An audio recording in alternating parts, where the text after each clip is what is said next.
हाँ बच्चों, आज हम लोग स्टार्ट करने जा रहे हैं बेटा प्रैक्टिस सेट 4 अरिहंत का। इससे पहले कई प्रैक्टिस सेट आप लोग को बता दिए और अपने चैनल पर डाल भी दिए, आप लोगों ने देख भी लिए। बहुत बच्चों ने क्वेश्चन भी पूछे, उनको बता भी दिए गए। ठीक है, अब इसी सीरीज को मैं आगे बढ़ा रहा हूँ बेटा। तो प्रैक्टिस सेट 4 अरिहंत का मैं ये प्रैक्टिस सेट कर रहा हूँ और आप लोग आज ही डालूंगा मैं, और आप लोग इसको देख लेना, क्योंकि ये पेपर के हिसाब से दिया जा रहा है। जो पेपर है 13 दिसंबर को आपको उस हिसाब से दिया जा रहा है कि प्रैक्टिस सेट देंगे तो आप लोग अच्छे से प्रैक्टिस कर लोगे। ठीक है, जो ना आए तो वो कमेंट्स में भेज देना, मैं उसको आंसर ठीक करके दे दूँ। ठीक है, चलो मैं ऑप्शन पूरी कोशिश करूंगा ऑप्शन से बताऊं, लेकिन डीपली भी बताना पड़ेगा कि कई बच्चों की शिकायतें आती है कि हमको डीपली भी बताया करो, कि मतलब बेसिक से भी बता दिया करो। तो बेसिक से भी बताने की पूरी कोशिश कर रहा हूं मैं। ठीक है बेटा, चलो कह रहे हैं संख्या 5,09,04,988 अंकों में लिखने पर प्राप्त होगा। अब देखो लास्ट में क्या आया बेटा, ये 988 आया, 988। तो मैं ऑप्शन में वैसे ये देखूं कि 988 किसमें है।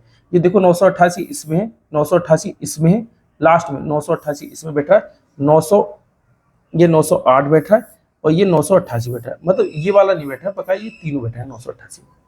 क्या कह रहा है 9 लाख। आपको क्या चाहिए, 9 लाख चाहिए और 5 करोड़ चाहिए। तो भैया देखो 9 लाख, इकाई, दहाई, सैकड़ा, हजार, 10,000, लाख और लाख, 10 लाख, और फिर 5 करोड़ पर जाना चाहिए। इकाई, दहाई, सैकड़ा, हजार, 10,000, लाख, 10 लाख। ये तो हो नहीं सकता। चलो इसको देखिए, इकाई, दहाई, सैकड़ा, हजार, 10,000, लाख, 10 लाख, करोड़। 5 करोड़ 94 लाख है। ठीक है, तो ये नहीं हो सकता, ये तो वैसे ही कट गया था। इकाई, दहाई, सैकड़ा, हजार, 10,000, लाख, देखो लाख पे बैठ रहा है 9 लाख, लाख, 10 लाख, करोड़, करोड़ पे बैठ रहा है। ठीक है, 5 करोड़ 9 लाख 498 4,098 ये आ गया। सॉरी, इसमें टिक लगा दिया। यही हमारा क्या होगा आंसर। हम लोगों ने इसको देख लिया। अब इसको सॉल्व करने की कोशिश मत करना, इसको ऑप्शन से ही देखो, कर लो। ठीक है, आगे देख रहे हैं हम लोग क्या है। करें एक गांव की जनसंख्या इतनी है, इनमें से इतनी पुरुष है, इतने महिलाएं हैं तथा शेष बच्चे हैं। अगर मैं इन दोनों को जोड़ूं और इसमें से घटा दूं तो मेरा आंसर निकल के आ जाए। कह रहा है कि इतने तो पुरुष है और इतनी क्या है बेटा, महिला है।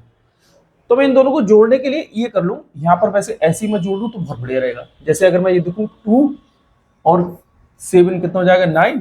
ठीक है, 6 और 4 10, 10 का 0 कैरी कितना 1, 1 और 1 2, 2 और 6 कितना हुआ बेटा 8। ठीक है, अब यह देख रहे हैं 8, 8 और 9 कितना हुआ 17, 17 का 7 कैरी कितना 1, 2 2 4 और 1 कितना हो जाएगा बेटा 5। ठीक है, आगे देखिए 2 9 6 8 और ये 7, ये आ गया। ठीक है, माइनस कर दो भाई, ये टोटल जनसंख्या है और ये पुरुष लिखे हैं आपके और ये आपकी महिला लिखी है। तो पुरुष और महिला दोनों को जोड़ दूं और मैं टोटल में से माइनस कर दूं तो मेरे गांव में कितने बच्चे हैं वो निकल के आ जाएंगे, है ना। देख रहे हैं बेटा 12 में से 9 जाए कितना बचेगा 3, और यहाँ कितना बचा बेटा 8, तो यहाँ पे आएगा 8। और ये 16 में से 8 जाए कितना बचेगा 8। ठीक है, और यहाँ पे कितना 7 में से 7 जाएगा 0। देखे 888 0 888, देखो आ गया, ये बकाया किसी में नहीं है, तो यही आंसर हो जाएगा हमारा। लेकिन हम लोग कर रहे हैं 7 में से 5 जाए कितना बचेगा 2, तो ये 2 हमारा क्या हो जाएगा आंसर। ठीक है, 20883, 20883 हमारा आंसर। ठीक है, आगे देख रहे हम लोग क्या है। आगे करें सरलतम। अच्छा 8 1/4 माइनस 2 5.6 का सरलतम रूप क्या है। इसका सरलतम रूप देख रहे हैं क्या है। चलो इसको हटा रहा हूं पहले मैं, फिर आपको देख रहे हैं सरलतम रूप क्या है। आप इसको ऐसे डायरेक्ट करा करो, जैसे 8 में से 2 जाए कितना बचेगा 6। ठीक है, सॉरी 8 में से 2 जाए 6, बकाया हम देखें क्रॉस मल्टीप्लाई करें, इसकी इससे मल्टीप्लाई करें, ये 6 की मल्टीप्लाई करेंगे हम 1 से, 6 बन जाए 6, और 5 की मल्टीप्लाई करेंगे 4 से, 5 4 जाए 20, 20 में से 6 जाए कितना बचेगा 14, 14 अपॉन 6 4 जाए 24, 24 ये माइनस का है। चलो माइनस है इसलिए हम इसमें से एक कम करेंगे, 6 में से एक कम करेंगे 5। ठीक है, और इसको एक ही टेबल से कट करो, 2 7 जा और 2 बन जा 2 2 जा। ठीक है, ये तो भैया है ही कि अगर एक ही टेबल से कट हो रहे हैं फ्रैक्शन तो एक टेबल से तो आप कट कर सकते हो। फ्रैक्शन मतलब भिन्न, माइनस लगा हुआ है, ये इसमें से हम ऊपर वाली संख्या घटा देंगे। 12 में से 5 जाए 7 जाएंगे कितने बचेंगे 5, तो 5 बटे कितने बचेंगे 12, ये हमारा हो जाएगा क्या आंसर। ये तो इस तरीके से करने का तरीका है। दूसरा जैसे आप लोग करते हो तो उस तरीके से करो, तो भैया देखो ऐसे है, फिर मैं यहाँ पे ये लिखूंगा 8 1/4 और -2 और 5.6, समझो उसको 8 चौक 32 और 1 33, 33/4, ठीक है। 6 दूनी 12, 12 5 कितने हुआ 17, 17/6, ठीक है भैया। एलसीएम लो कितना हुआ 12, 12 हुआ तो यहाँ 3 से मल्टीप्लाई कर देंगे, यहाँ 3 से, यहाँ 2 से कर दो और यहाँ 2 से, 3 3 9, क्योंकि हमें तो बेस इक्वल करने होते हैं ना, तो मैंने बेस इक्वल कर लिए। 3 3 जा 9, 3 3 जा 9, ठीक है। 17 दूनी 34, लो भैया कितना बचा 12, 9 में से 4 जाएंगे कितने बचेंगे 5, और 9 में से 3 जाएंगे कितने बचेंगे 6, और ये 65/12। अब नेक्स्ट क्वेश्चन में आ जाओ, ये वाला अपना आंसर आया था, तो इसको देख रहे हैं बेटा, इसकी मल्टीप्लाई करेंगे, 12 5 60, 60 में 5 जोड़ देंगे, 60 5 65। मिक्स क्वेश्चन को इसी तरीके से करा जाता है। जैसे अगर मैं इसको देखूं तो 12 5 60, 60 यहाँ से इसकी मल्टीप्लाई करो और ऊपर वाले को जोड़ दो, 60 5 65। मतलब इंग्लिश में अगर देखो तो यही होगा, 12 5 60, 60 + 5 65, 65/12, ठीक है भाई। ऐसे कर लो। 2 का स्थानीय मान क्या होगा, देखो 2 का स्थानीय मान, अब दशमलव से इधर की कहानी है भैया, तो 2 का स्थानीय मान दशमलव से इधर की कहानी है, तो ये 2 है, 1 2 3, 3 जीरो हो जाएंगे, ठीक है। देखो 2 और 1 2, ऐसा कर लो, ऐसा है तो मेरी समझ से ये आंसर है। अगर आप इसको इस तरीके से करते हैं तो ये ऐसे भी होता है, देखो 2 और 1 2 3, तो नीचे 3 जीरो हो जाएंगे, लो ये भी होता है, दोनों में से एक आंसर होता है। अभी आपको ये वाला आंसर दे रखा है तो ये हो जाएगा। ध्यान से समझना इसको कि है क्या भैया, दशमलव, जैसे अगर मान लो मैं 5 वाला पूछता कि 5 वाला बताओ, तो 5 के इधर कितनी संख्या है, 1 2 3 4, तो मैं यहाँ पे क्या करता बेटा, एक यहाँ पे कितना, देखो ये थे 2, 2 से पहले 2, यहाँ पर 2 जीरो लगा दिए, 2 ये 2 से पहले 2 संख्या है तो 2 जीरो लगा दिए, यहाँ 5 ले रहे हैं तो 5 से पहले 3 संख्या है तो मैं 3 जीरो लगा दे रहा हूँ और ये पॉइंट लिखता हूँ, आंसर ये कर दूंगा। या फिर इसको मैं क्या कर सकता हूँ, जैसे मैं 5 ले रहा हूँ 5, और अपॉन में क्या कर सकता हूँ, ये 1 2 3 4, तो 4, देखो ये 1 2 3 4, ऊपर से 4 के बाद पॉइंट लगा दूं तो वैसे ही हुआ, ये है ना। तो ये किसी भी तरीके से दे सकते हैं, लेकिन आप लोग सही से इसको सीख लो। निम्नलिखित ग्राफ एक दुकान से सोमवार से शनिवार तक बेची गई कमीजों की संख्या को दर्शाता है। अच्छा, सैटरडे, फ्राइडे, ठीक है, Thursday, Wednesday, Tuesday and Monday, ठीक है। मंगलवार और शुक्रवार को बेची गई कुल कमीजों की संख्या क्या है, मंगलवार और शुक्रवार। मंगलवार को क्या है, मंगलवार को देखो, मंगलवार को बेची गई 10 है, देखो ये देखो, बड़े ध्यान से समझना, ये क्वेश्चन बड़े इजी क्वेश्चन है। ये आ रहा है, देखो लाइन आ रही है, मंगलवार को क्या आ रही है, ये लाइन आ रही है, 10 आ रही है। मंगलवार शुक्रवार, शुक्रवार को हमारा क्या है, फ्राइडे, ये आ रही है भैया, ये जा रही है 50 की तरफ, देखो 50, 50 ये 10 ये, तो कुल कितनी बेची गई बेटा 60। देखो बहुत ईजी क्वेश्चन है, कितना आ गया 60। कह रहे हैं दोनों की संख्या बताओ, तो ये मैंने देखे, ये इसकी लाइन कितनी आ रही है 10 पे, और ये मैंने देखा फ्राइडे की लाइन कितनी आ रही है, किस पे आ रही है बेटा 50 पे, तो 50 और 10 कितने हो जाते हैं 60, दोनों को प्लस कर लिया, 60 आंसर आ गया, ठीक है ना। आगे देखो परिमाप, अगर परिमाप मुझे बताना है कि परिमाप कितना हुआ, तो इन सबको जोड़ लो। किसी भी चीज का परिमाप अगर पूछा जाए, पेरीमीटर अगर पूछा जाए, तो उसकी जितनी साइड है उन सबको प्लस कर दो, पेरीमीटर निकल के आ जाएगा। अगर मैं इसको देखो 4 और 3 3 6, 6 4 10 100, ये कुछ गड़बड़ तो लग रहा है। 5 6 5 11 12 13 14 100 114 कहाँ आ रहा है, 114 133, 4 तो कहीं आ भी नहीं रहा है। देखो भैया परिमाप की बात करें तो मैं इसको जोड़ ले रहा हूँ बस, 3 3 6 60 हो जाएंगे, और ये 40 100 हो जाएंगे, 100 120 हो जाएंगे, 6 5 11 और 12 13 14, 14 ये जाएंगे, 120 और 14 कितना 134 हो जा रहे हैं, जो कि 134 कहीं है ही नहीं, तो कहीं ना कहीं कुछ गड़बड़ है। 134 नहीं है तो इसका मतलब इसको ये बराबर है भाई, ये बराबर है, ये बराबर है, इसका मतलब ये क्या होना चाहिए 35 होना चाहिए, तब ये ठीक हो जाएगा 35। अगर ये 35 हो गया तो मेरा एक कम आ जाएगा, 133 आंसर आना चाहिए, 133 है किसी में, ये वाला आंसर होना चाहिए। मैंने कैसे पहचाना, क्योंकि ये वाली साइड तो देखो इक्वल लग रही है, अगर इक्वल लग रही है तो ये 35 होना चाहिए, ये 35 होना चाहिए, ये अलग है, ये बड़ी है ये छोटी है, तो ये तो हो सकती है कंपाउंड, लेकिन ये दोनों तो बराबर है, इसलिए मेरी समझ से 133 आंसर होना चाहिए बेटा। और दूसरा समझो, परिमाप पूछ रहा है, परिमाप पूछ रहा है तो सेंटीमीटर, तो सेंटीमीटर में आंसर देना, यहाँ 133 मीटर सेंटीमीटर स्क्वायर है। सेंटीमीटर स्क्वायर का मतलब ये है कि वर्ग, मतलब क्षेत्रफल, तो ये क्षेत्रफल नहीं पूछ रहा है, परिमाप जब भी होगा तो सेंटीमीटर में होगा, तो आप सेंटीमीटर में आंसर दो। ऐसे ही यहाँ पे लिखा हुआ है, देखो ये गड़बड़ कर रहे हैं, ये ध्यान रखना बेटा। जैसे अगर मैं कहूँ सेंटीमीटर स्क्वायर तो इसका मतलब आपसे वो क्षेत्रफल पूछा है। अगर यही कहे कि सेंटीमीटर की पावर क्यूब तो इसका मतलब आपसे घन की बात करी गई है, ठीक है, घन का आयतन, आयतन की बात करी गई है, ठीक है। इस चीज को बड़े ध्यान से देखना। 306 और 7 शतांश को दशमलव के रूप में लिखिए। 7 शतांश, शतांश अगर दशमलव से इधर जाते हैं तो पहला वाला दशांश होता है, दूसरा वाला शतांश होता है। इसका मतलब 7 यहाँ पे हुआ, इससे पहले 0 लगा होगा, पॉइंट लगा होगा। ध्यान से देखो, ये 3 संख्या नहीं होंगी, ये 2 संख्या हो जाएंगी, ये नहीं होंगी, ये नहीं होंगी।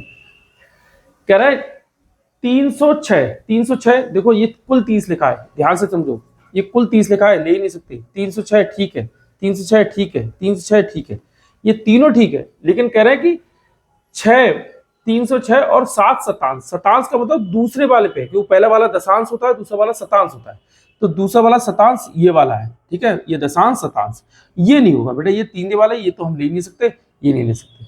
अगर मैं यहाँ पे हम लोग क्वेश्चन करते तो हम क्या देखते बेटा, शतांश की बात है तो उसका मतलब दूसरा वाला हमारा 7 होना चाहिए, पहला वाला हमारा 0 होना चाहिए। तो यही हम देखते कि ये वाला, ये हमारा 7 है, तो उसको मैं लगा के टिक लगा के और आगे बढ़ जाते, बकाया किसी में ऐसा दे ही नहीं, ठीक है ना। यहाँ से हम लोग समय अपना बचा सकते हैं। अब प्रैक्टिस आपने सही करी होगी तो बचेगा समय। उस वर्ग का क्षेत्रफल कितना है जिसका परिमाप 48 मीटर है। अब देखो जिसका परिमाप 48 मीटर है, तो दिमाग से सोचो, परिमाप को परिमाप के बराबर रख दी तो 4x बराबर 48 और x बराबर कितना हो जाएगा 12। अब 12 का क्षेत्रफल कह रहा है तो 12 का स्क्वायर कितना होता है 144। अब 144 मीटर स्क्वायर, ये वाला आंसर आ जाएगा। अब प्रैक्टिस करी होगी तो आंसर आएगा, प्रैक्टिस नहीं करी होगी तो अब देखो कैसे होगा भैया। परिमाप कर रहे हैं, परिमाप क्या है, तो मैं परिमाप को परिमाप के बराबर कर रहा हूँ। देखो 4x बराबर कितना 48, मैंने परिमाप को परिमाप के बराबर करा है ना, जो चीज दे रखी है उसको उसके बराबर करो ना। तो परिमाप को मैंने परिमाप के बराबर किया है, 4x बराबर 48, ठीक है। इसको मैं कट करूं, 4 बन जा 4, 4 2 जा 8, ठीक है, x इक्वल टू 12, ठीक है, x की वैल्यू कितनी है बेटा 12 है। अब इसका क्या है क्षेत्रफल, तो ये x मतलब साइड है, इसका क्षेत्रफल निकालेंगे तो क्या होता है, वर्ग का क्षेत्रफल दो तरीके से निकलते हैं बेटा। एक वर्ग का क्षेत्रफल ये होता है, वर्ग का क्षेत्रफल भुजा स्क्वायर मतलब साइड का स्क्वायर। दूसरा वर्ग का क्षेत्रफल ये होता है 1.2 विकर्ण का होल स्क्वायर, 1.2 और ये विकर्ण का होल स्क्वायर, दो निकल के आ गए। हमारे यहाँ पे कौन सा आ गया, ये वाला क्षेत्रफल काम आएगा, ये क्या है साइड, साइड का स्क्वायर, साइड का स्क्वायर कितना हो जाएगा भैया 144, तो मैं 144 लिख लूंगा। 144 मीटर स्क्वायर, मीटर स्क्वायर आ गया, ठीक है। बहुत इजी क्वेश्चन है, अगर मैं ऑप्शन से करता तो ऑप्शन से इजी आ जाता, कोई दिक्कत नहीं पड़ती इसमें। आगे देखो, निम्न में से कौन सी अभाज्य संख्या है। अभाज्य संख्या होती कौन सी, पहले ये समझो। अभाज्य संख्या वो होती है बेटा जो एक और स्वयं के अलावा अन्य किसी से ना कटे। कोई भी संख्या हमेशा एक से और स्वयं से कटती करती है, मतलब डिवाइड अगर उसको करो तो एक से और स्वयं से डिवाइड होगा। तो निम्नलिखित में से कौन सी अभाज्य संख्या है, इसमें कौन सी अभाज्य संख्या है 33, ये अभाज्य संख्या नहीं है। ये भाज्य संख्या, भाज्य संख्या कौन सी होती है जो एक और स्वयं के अलावा कम से कम एक और संख्या से कट जाए, ज्यादा से ज्यादा कितने से भी कटे लेकिन कम से कम एक और संख्या से कट जाए। ये नहीं है, ये नहीं है और ये नहीं, ये सब, ये तीनों भाज्य है। ये 23 देखो, 23 1 से कटेगा, 23 से कटेगा, इसके अलावा किसी और से नहीं कट सकता, इसका मतलब ये अभाज्य संख्या। ये भाज्य क्यों है, ये भाज्य इसलिए, ये संख्या बेटा 1 से और 33 से कट ही रहा है, इसके अलावा तुम देखो 3 से भी कट रहा है, इसके अलावा तुम देखो बेटा 11 से भी कट रहा है, इसका मतलब ये भाज्य संख्या है। और भाज्य संख्या की डेफिनेशन क्या होती है, भाज्य अभाज्य दोनों की डेफिनेशन में ये होता है कि एक से बड़ी संख्या है, एक से बड़ी वे संख्या जो एक और स्वयं से कटे, अभाज्य जो एक और स्वयं के अलावा कम से कम एक और संख्या से कट जाए, ज्यादा से ज्यादा कितने से भी कटे, कम से कम एक और संख्या से कट जाए, वो भाज्य। तो ये देखो, ये 1 से कट रहा है, 51 से कट रहा है, इसके अलावा देखो 5 1 6, 6 मतलब 3 से कट रहा है, देखो 3 से कट रहा है, इसके अलावा 17 से भी कट रहा है, लो हो रहे। अब ये क्या है 87, 87 1 से कट रहा है बेटा, 87 से कट रहा है, इन दोनों को जोड़ दो 8 7 15, 15 मतलब 3, इसका मतलब ये 3 से भी कट रहा है, और भी किसी से कटता होगा, देखो हो गया। और मुझे तो कम से कम एक चाहिए था, तो एक से ज्यादा ही है, एक और स्वयं के अलावा कम से कम एक और संख्या से कटना चाहिए था, तो एक और संख्या से कट रहा है, इसका मतलब ये सब भाज्य ऊपर वाली अभाज्य, ठीक है। ये इतना बताने का मकसद ये था कि तुम लोग को समझ में आ जाए, ना तो क्वेश्चन में ऐसे करोगे, पेपर में ऐसे करो तो ये बेकार हो जाएगा। कह रहे हैं ओवेनिस्ट, ओवेनिस्ट का मतलब होता है कॉमन, 20 और 28 के ओवनिष्ठ गुणनखंड क्या है? तो 20 और 28 के बेटा अगर मैं ओवनिष्ठ गुणनखंड देखूं, कॉमन गुणनखंड देखूं तो क्या होंगे? तो मैं इन दोनों को एक ही टेबल से कट कर दूं तो मेरे कॉमन गुणनखंड निकल के आ जाएंगे। देखो 4 पंजे और 4 सत्ते 28, इसका मतलब 4 होना चाहिए। 4 किस में आ रहा है? इसमें आ रहा है आंसर। वैसे इसको करना चाहोगे तो ये इस तरीके से कर लो, ऐसे कर लो। 20 को मैं कैसे कर सकता हूँ? 2 गुणा 2, 2 दूनी 4, 4 पंजे 20। और 28 को कैसे कर सकता हूँ बेटा? 2 दूनी 4, 4 सत्ते 28। कॉमन क्या है? ये दोनों तो कॉमन है, तो इसका मतलब 2 गुणा 2, तो 2 गुणा 2 ये आ गया। ठीक है, मैंने यहाँ से डायरेक्ट ले लिया कि ये आ गया। ठीक है भैया, आगे देखो क्या कह रहे हैं। एक बस दिल्ली से प्रातः 9-10 बजे चलना प्रारंभ करती है और अपराह्न मतलब दोपहर को 4:20 बजे, अपराह्न 4:20 बजे चंडीगढ़ पहुंच जाती है। पूरी यात्रा में लगा समय, पूरी यात्रा में कितना समय लगा? कितने बजे पहुंचती है? 4:20 पे। इसको बड़े ध्यान से समझना है, यहाँ पे बच्चे बड़ा परेशान हो जाते हैं। पहुंचती कितने टाइम है? 4:20 पे अपराह्न को पहुंचती है और सुबह प्रातः 9-10 पे चलती है। तो जब जो चीज पहुंच रही है मैंने उसको पहुंचने का टाइम मैंने ऊपर लिख दिया। अब इसको ध्यान से समझना, मैंने पहुंचने का टाइम ऊपर लिख दिया, चलने का टाइम मैंने नीचे लिख दिया। अब ये तो पूछ रहे हैं कि कितना समय लगा, तो मैं इसको माइनस कर लूं। क्या कर लूं? माइनस। तो देखो 20 में से 10 जाएगा, 10 बचा। यहाँ पे ये देखेंगे, अब यहाँ पे 4 में से 9 नहीं जा सकता, तो हम ले लेते हैं 12, क्योंकि 12 घंटे का होता है, इसलिए हम 12 ले लेते हैं। 12 इसमें मैं ऐड कर दूं, 12 और 4 कितने हुए? 16। 16 में से 9 जाएंगे, कितने बचेंगे? 7। तो यहाँ पे कितना? 7। इसका मतलब उसको 7 घंटे और 10 मिनट लगे। बड़े ध्यान से समझना इसको, 7 घंटे 10 मिनट कहीं होंगे, 7 घंटे 10 मिनट आंसर। समझो फिर से, यहाँ पे क्या है? 20 में से 10 जाएंगे, कितने बचेंगे? 10। और यहाँ पे 4 में से 9 जा नहीं सकते, तो मैंने कैरी ले लिया 12, क्योंकि घंटे हैं, 12 घंटे करके इनको 12 ही लेते हैं। तो 12 4 कितने जाएंगे? 16। 16 में से 9 जाएंगे कितने? 7। 7 घंटे 10 मिनट। ठीक है, अगर कुछ और होता है इसके अलावा क्वेश्चन कोई और होता तो मैं उसको भी कर लेता, लेकिन अभी नहीं बताना कि वो वीडियो बहुत लंबी हो जाएगी। चैप्टर होंगे, क्वेश्चन जिसमें आते रहेंगे मैं समझाता रहूंगा। कह रहे हैं एक ड्रम 2/3 भाग भरा हुआ है, यदि इसे पूरा भरने के लिए 50 लीटर पानी की आवश्यकता पड़े तो ड्रम के पानी की क्षमता क्या है? अब इसको समझो, बड़े ध्यान से समझो, बड़ा इजी क्वेश्चन होता है ये। कह रहे हैं 2/3 भाग भरा हुआ है। 2/3 भाग भरा होने का मतलब क्या है? नीचे जो है ये पूरा पार्ट है, कितना पार्ट है? 3। तो मैंने 3 पार्ट बना लिए, देखो 1 और ये 2 और ये ऊपर वाला 3 पार्ट बन गए। कह रहे हैं एक ड्रम के 2/3 भाग भरा हुआ है, इसका मतलब 2 पार्ट, ऊपर वाला पार्ट भरा हुआ है, तो ऊपर वाला पार्ट ये वाला भरा हुआ है। 2 पार्ट भरे हुए, एक पार्ट खाली है। ठीक है, चलो एक पार्ट ऊपर वाला खाली है। पूरा भरने के लिए 50 लीटर पानी की आवश्यकता और चाहिए। अगर ये दोनों पूरे भरे हुए हैं तो इसमें 50 लीटर पानी और चाहिए। तो ये दिमाग से सोचो, जब इसमें 50 लीटर पानी चाहिए तो इसमें भी तो 50 लीटर पानी ही होगा। इसमें भी 50 लीटर पानी है भैया, और इसमें भी 50 लीटर पानी है। तो इन तीनों में देखेंगे 50 50 50, तो कितना हो जाएगा? 150। पूरी क्षमता कितनी है उसकी? 150 लीटर की पूरी क्षमता है। तो पूरी क्षमता कितनी है उसकी? 150 लीटर की, ये वाली हो जाएगी। हो गया आंसर। अगर आप इसको सॉल्व करना चाहोगे तो सॉल्व देखो, मैं ऐसे बता रहा हूँ, 2/3 भाग भरा हुआ है और इसे भरने के लिए, पूरा भरने के लिए 50 लीटर और चाहिए। तो ये 2/3 भाग तो भरा हुआ है, खाली कितना है? तो मैं पूरे पार्ट को कितना मानता हूँ? 1। भैया पूरे पार्ट को हम लोगों ने 1 मान लिया, तो इसको देखें 3 बन जाए 3, 3 में से 2 जाए, कितना बचेगा? 1, 1/3, 1/3। ये पार्ट खाली है और कितना? 50 लीटर और चाहिए, तो बराबर 50। ठीक है, इसको देखेंगे तो 1 बराबर 3 5 15, 150 लीटर। 150 लीटर कितना आ गया बेटा? 150 लीटर। इसका मतलब पूरा पार्ट कितना आ गया? 150 लीटर। तो 150 लीटर ये आंसर है। ठीक है, चाहे ऐसे कर लो चाहे ऐसे कर लो, जैसे ठीक समझो। आगे देखो, दी गई आकृति में कोण का नाम क्या हुआ? तो कोण का नाम यहां से ले लो ना, ये लो VAC, कहीं है BAC, हमेशा ध्यान रखो, यहां से स्टार्ट करो VAC या CAB, लेकिन ये ठीक है BAC कौन सा? VAC, ये वाला आंसर हो जाएगा। ठीक भैया, आगे देख रहे हैं हम लोग, क्या है? एक सीधी रेखा पर उपस्थित किसी बिंदु पर बना कोण क्या कहलाता है? एक सीधी रेखा पर उपस्थित, ये सीधी रेखा 180 डिग्री की, सरल कोण हो जाएगा, सरल कोण हो गया। कह रहा है पूर्ण कोण, मैं आपको समझा दूं, यहां से अगर मैं स्टार्ट कर रहा हूं, ये हमारा आता है न्यून कोण, 90 डिग्री से कम और 0 डिग्री से अधिक न्यून कोण। मैं सीधी सीधी पे आ जाऊंगा तो ये हो जाता है समकोण। मैं इस पर आ गया तो ये देखो 180 डिग्री से कम और 90 डिग्री से अधिक अधिक कोण, सीधे सीधे वाला कोण आ गया ये सरल कोण, और ये यहाँ पर ये कोण आ गया तो 180 डिग्री से अधिक और 360 डिग्री से कम ये आ गया बृहत कोण। अब यही कोण सीधे बनते हुए ये ऐसे गोला बना दिया इसने, अगर गोला बना दिया तो इसका मतलब ये आ गया पूर्ण कोण। तो सब कोण मैंने आपको समझा दिया, ठीक है। लेकिन ये सीधी सीधी लाइन बनी हुई है तो ये तो फिलहाल सरल कोण है। यहाँ पे आंसर आपका कौन सा है? सरल कोण। 1000 के अभाज्य गुणनखंड लिखो। अभी मैंने आपको अभाज्य संख्या बताई थी, एक और स्वयं के अलावा अन्य किसी संख्या से ना कटे अभाज्य। और ये देखो बेटा 1 से कट रहा है, 10 से कट रहा है, 2 से कट रहा है, 5 से कट रहा है, इसका मतलब ये अभाज्य तो हो ही नहीं सकती। 10 यहाँ पे भी आ गया, ये अभाज्य नहीं हो सकती। अब इनको 1000 बनाना है भाई, इनको देखो 2 दूनी 4, 4 दूनी 8 और 5 25, 25 की 8 से मल्टीप्लाई करेंगे तो कितना हो जाएगा? 25 8 कितना? 200। तो 200 ही तो हो रहा है। देखो 25, 25 दूनी 50, 50 दूनी 100, 100 दूनी 200, ये 200 हो रहे हैं। तो ये तो वैसे नहीं हो सकता। रह कौन सा गया? ये वाला आंसर। तो ये हमारा आंसर होगा। अब मैं तुम्हें करके दिखा रहा हूँ भाई।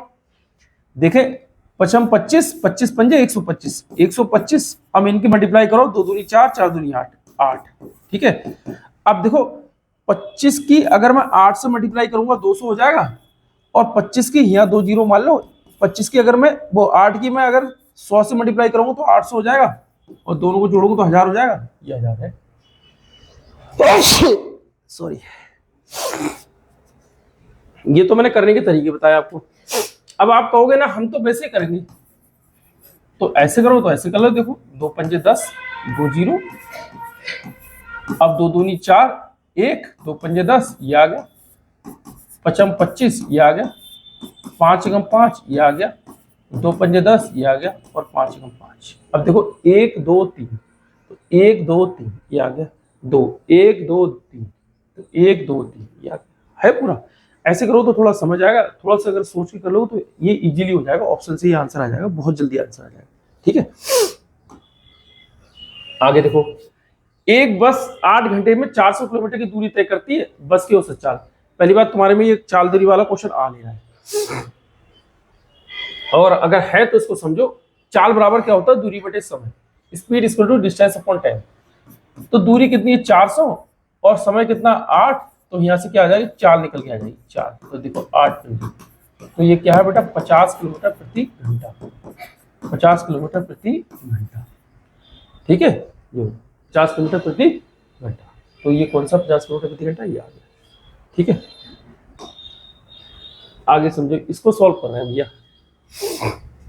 तो पहले सबसे पहले मैं डिवाइड वाले क्वेश्चन, और डिवाइड से पहले मैं ब्रैकेट वाला, क्योंकि बोर्डमोस आपको बताऊं कि बोर्डमोस क्या कहता है। VOD और MAS, ये हम अपनी मर्जी से नहीं करते क्वेश्चन, ये इसके हिसाब से करते हैं।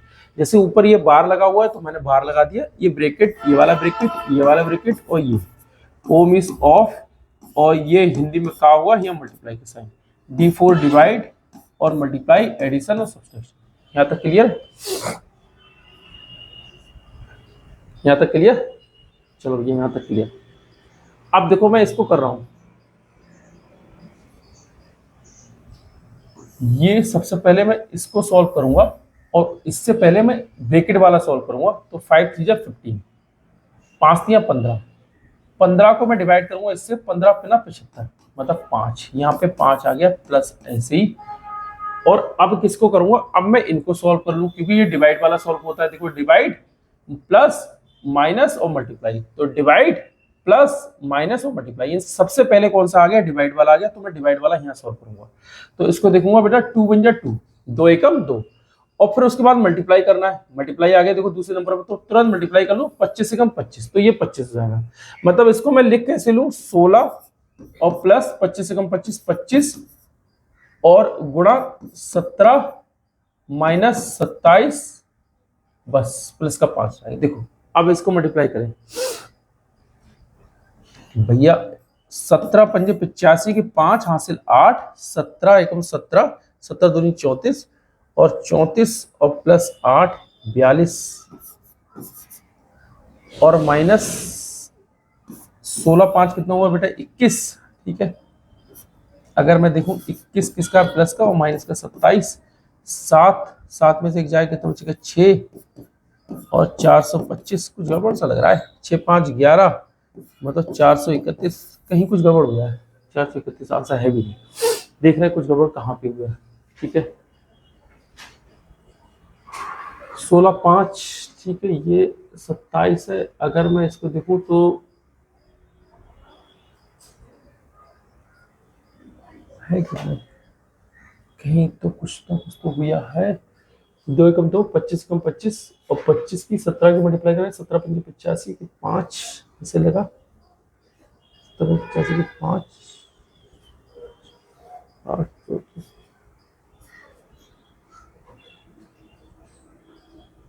ठीक है, इतना ठीक है। अब 16 ये आ गया, 27 ये और 5 ये है, सब तो ठीक है। 21 7 में से एक जाएगा 6, 432, फिर ये गड़बड़ हो रहा है। चलो एक एक करके सॉल्व करके देख रहे हैं क्या हो रहा है, कहाँ पे क्या गड़बड़ है। अगर मैं इसको देखूं, पहले लिख लूँ question, 16 + 25 into 2 divide 2 into 70 minus 25 plus 75 divide 3 into 5।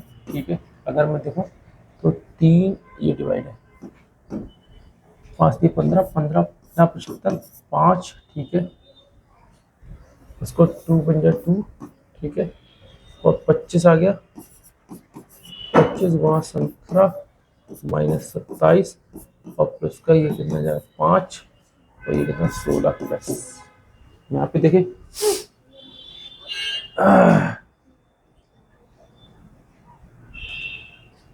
Multiply कर ले पहले, 17 पंजे 85, 5 हासिल 8, 17 पंजे 34, 34 40 2 42, 425 तो यार आ गया, 27 तो ये, 16 5 21, 4 20 1 21 प्लस का 21 ये, 7 में से 1 जाएगा, 7 में से 1 जाएगा कितना बचेगा 6, इसका मतलब 425 और माइनस का 6 बचेगा ना, माइनस का 6 बचेगा, तभी तो माइनस का 6 वहां भी ठीक आ रहा था, इसका मतलब प्लस माइनस नहीं देख पा रहे थे। ठीक है, ये माइनस का 6 बचेगा। अब देखो 5 में से 6 जाएगा, यहाँ क्या बचेगा 9, 5 में से 6 मतलब 15 में से 15 में से 6 जाएगा तो बचेगा 9, और यहाँ पर 1 और ये 419, वहां भी ठीक था, लेकिन हम लोग यहाँ पे मैं प्लस का करने लगा इसलिए गड़बड़ हो गई थी, जबकि प्लस का कम है और माइनस का ज्यादा है, तो माइनस का बचेगा, तो माइनस में से 425 में से माइनस का 6 होगा तो 419 हमारा आंसर आएगा। ठीक है, वहां भी ठीक था, ठीक है, प्लस माइनस देखने में दिक्कत होगी थी। आगे देखो क्या है, 35/7 में कितने 5/7 होते हैं, इसका मतलब इसको डिवाइड करना पड़ेगा। जैसे ये कह रहा है कि 20 में कितने 4 होंगे, 20 में मान लो मैं एग्जांपल दे रहा हूं, अरे हट जा भैया, 20 में कितने 4 होंगे, 4 होंगे। अगर ऐसा करूंगा तो इसका मतलब 20 को डिवाइड करना है 4 से, तो 4 पंजे 5, तो कितने होंगे 5। ऐसे मुझे इसको डिवाइड करना है। अब इसको डिवाइड करने के लिए भैया हम क्या करेंगे, तो ये देखो 35/7 और ये डिवाइड कितना है 5/7, 35/7 डिवाइड का साइन हटा के मल्टीप्लाई का साइन कर दिया तो क्या हुआ 7/5। ठीक है, डिवाइड कर रहा हूं और डिवाइड का साइन हटा के मल्टीप्लाई का साइन कर देना, तो नीचे वाली संख्या ऊपर, ऊपर वाली नीचे, 7 से 7 चला गया और 5 सत्ते 35, तो कितना हो जाएगा बेटा 7, कितना हो जाएगा 7, ये हो जाएगा। ठीक है, बहुत इजी क्वेश्चन, कोई टफ नहीं। हाँ भैया 450 किलोमीटर और 2 मीटर, 450 किलोमीटर, इसका मतलब 450 किलोमीटर, इन सबको मीटर में बनाना है, तो 1 किलोमीटर में, सब लोग जानते हैं बेटा 1 किलोमीटर में कितना होता है 1000 मीटर होता है, 1000 मीटर। इसका मतलब देखो 3 जीरो तो ये, 1 जीरो ये, 4 जीरो होने चाहिए, 4 संख्या होनी चाहिए, यहाँ ज्यादा संख्या है नहीं हो पाएगी, 45 के बाद 4 संख्या चाहिए हमें, यहाँ 45 के बाद 3 संख्या नहीं हो पाएगा, यहाँ 45 के बाद 4 संख्या हो सकता है, यहाँ खुद ही कौन सा हो गया, ये आंसर हो गया। कैसे देख रहे, 450 किलोमीटर, किलोमीटर को मैं मीटर में बदल रहा हूं तो 1000 से मल्टीप्लाई कर रहा हूं, तो इसका मतलब 4540, और कह रहा है 2 मीटर हो रहा है, तो मैं 2 मीटर यहाँ प्लस कर दूं बेटा, तो ये 2 0 0 0 5 और 4, इसका मतलब इतना हो जाएगा 45,002 मीटर। ठीक है, जो कि हम पहली ऑप्शन लगा सकते थे। ठीक है, इसको थोड़ा सही से देखो तो सब समझ में आ जाएगा क्वेश्चन। किसी व्यापारी को 31 रुपए में कोई सामान बेचने पर 7% की हानि होती है, यदि वह सामान रुपए 35 में बेचे तो प्रतिशत लाभ क्या होगा? 7% में बेचने पर हानि होती है। बहुत गलत बात है, हानि हो रही है। किसी व्यापारी को 33 रुपए में कोई सामान बेचने पर हानि होती है। तो मुझे सबसे पहले यहाँ पे क्या पता लगाना होता है कि मैं यहाँ पे क्रय मूल्य पता कर लूँ। भाई 31 में बेच रहा है तो हानि हो रही है, तो उसका मतलब खरीदा कितने का उसने। तो ये फार्मूला लगाता हूँ यहाँ पे मैं, क्योंकि मेरे पास देखो विक्रय मूल्य है और मेरे पास ये प्रतिशत है, तो मुझे हानि वाला वो क्रय मूल्य पता करना है, क्रय मूल्य क्या है। ऐसे कंडीशन में फार्मूला कौन सा लगाता हूँ, एसपी बराबर का सीपी और 100 प्लस माइनस एक्स अपॉन 100। ठीक है, और देखिए विक्रय मूल्य कितना बेटा 31, ठीक है, क्रय मूल्य कितना एक्स और 7% की हानि हो रही है, तो 100 में से 7 कम कर दो, तो 100 में 7 कम करें तो 93 और बटे कितना हुआ 100। ठीक है, इसको मैं डायरेक्ट कट करूं तो ये देखो 31 तिया एक्स की वैल्यू निकालनी है, ये इधर जाएगा तो 100/3, 100/3 ये क्या है क्रय मूल्य निकल के आ गया, निकल के आ गया क्रय मूल्य। ठीक है, यदि भाई सामान को 35 रुपए में बेचे, ठीक है, सामान को 35 रुपए में बेचे तो लाभ कितना होगा, देखो लाभ कब होता है, जब विक्रय बड़ा होता है क्रय छोटा। तो ये क्या 35 रुपए में बेचे, तो विक्रय और माइनस का क्रय कितना भैया, क्रय हमारा है 100/3, तो 100/3 देखो, इसको अगर मैं माइनस करूं तो पहले मैं इसकी मल्टीप्लाई कर लूं, क्यों, क्योंकि यहाँ पे इसके नीचे कुछ नहीं है बने, तो मैं पहले बेस बराबर कर लूं फ्रैक्शन वाले, तभी तो क्वेश्चन सॉल्व कर सकता हूँ सही से। अगर देखूं 3 पंजे 15 और 3 3 9, 90 प्लस 15 105, देख लो भैया 3 पंजे 15 5 हाथ से लगा 1, 3 3 9 1 10 और माइनस का कितना है 100 और बटे 3, 105 में से 100 जाएंगे तो कितने बचेंगे 5, 5/3, ये है हमारा लाभ। अब कह रहे हैं लाभ प्रतिशत बताओ। लाभ प्रतिशत का फार्मूला तुम लोग को पता है, प्रतिशत लाभ बराबर, अब दूसरे पेज पे करना पड़ेगा भैया, देखो प्रतिशत लाभ बराबर, अब लाभ को फार्मूला याद नहीं करना होता है, प्रतिशत लाभ करें तो यहाँ भी लाभ लिखो, और लाभ और हानि अगर प्रतिशत में होगा तो नीचे क्रय मूल्य ही आता है। लाभ और हानि का अगर प्रतिशत परसेंटेज निकालोगे तो नीचे हमेशा क्रय मूल्य ही आता है, क्रय और मूल्य इंटू 100। ठीक है, लाभ कितना हुआ था 5/3, लाभ देखो हमारा कितना बेटा 5/3 और क्रय मूल्य हमारा कितना है 100/क्रय मूल्य 100/3। देखो भैया क्रय मूल्य हमारा कितना है, यह है क्रय मूल्य 100/3, ठीक है, और इंटू कितना हो जाएगा 100। ठीक है, अब देखो इसको सॉल्व कर रहे हैं, 5/3 और मेन अपॉन के नीचे अगर अपॉन होता है तो नीचे वाली संख्या ऊपर और ऊपर वाली नीचे। ठीक है, और 100 ये परसेंटेज में, ये फार्मूले वाला 100 है। ठीक है, इससे ये चला गया, इससे ये चला गया, तो ये कितना आया भैया 5%, कितना आ गया 5%, आंसर कितना हुआ 5%। ठीक है, आगे देखना भैया नेक्स्ट कौन सा है, कोई नहीं है, खाली पेज था, अरे भाई कोई नहीं है, इतना ही थे। ठीक है, अब ये आपके मैंने सब क्वेश्चन 20 के 20 क्वेश्चन बता दिए, जो क्वेश्चन ना भी आ रहे हैं उनको भी बता दिए, कि हो सकता है कि आपके एग्जाम के अलावा कोई और बच्चे भी इसको देखें तो उनके काम आ जाए। अब बेटा इसको बहुत अच्छे से देखना, बार बार इन क्वेश्चन को करना, अगर अब आपके समझ में आ रहे हैं तो इसको बेटा लाइक शेयर करते रहो और देखते रहो बराबर, मैं बराबर वीडियो ये देता रहूंगा, जैसे जैसे देखोगे वैसे वैसे मैं वीडियो बढ़ाता रहूंगा, बार बार प्रैक्टिस करना, पेपर बहुत करेंगे। ओके बेटा, बाय बेटा।